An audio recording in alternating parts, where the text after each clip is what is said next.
आज आमच्या शेतकऱ्याची अशी हलकीची परिस्थिती विचार नाही करायसाठी घालत. बघा आम्ही आलो होतो विचारायला, आम्ही सरकारला व्यवस्थित करायला लावतो. तुम्ही सीट सोडू. या गेल्या वर्षभरात आपत्ती मागून आपत्ती कोसळते. पाऊस थांबायचं नावच घेत नाहीये. आपलं जे मागणं आहे कर्जमुक्ती ही 50,000 रुपये हेक्टरी ते मिळत नाही तोपर्यंत सरकारला दार उघडं करायचं नाही.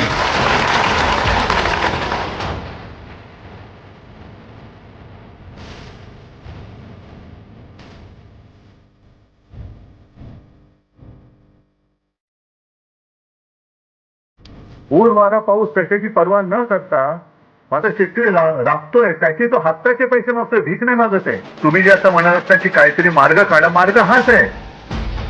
सरकार जर दगाबाज असेल तर दगाबाजाला दगेनेच मारायला पाहिजे.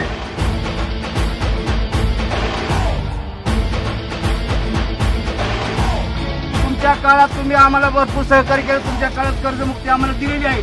तर ह्यांनी अजून दिसतं आश्वासन दिलंय आणि निवडून आले तर काय ते खुर्चीवर बसल्यात. ह्यांनी आम्हाला कसलाही आम्हाला मोबदला दिला. तुम्ही जे सांगितलं आम्हाला कर्जमाफी नको का, आम्हाला हमी भाव द्या, आम्हाला तुमच्या उपकाराची गरजच नाही. जमिनीत फिरून नांगरता ना, तेवढी धमक तुमची पाहिजे. या सरकारची सुद्धा ही नाचलेली कुजलेली वृत्ती आहे, ती सुद्धा तुमच्या एकजुटीच्या नांगराने जोपर्यंत तुम्ही नांगरून टाकत नाही तोपर्यंत सरकार तुम्हाला दाद देणार नाही.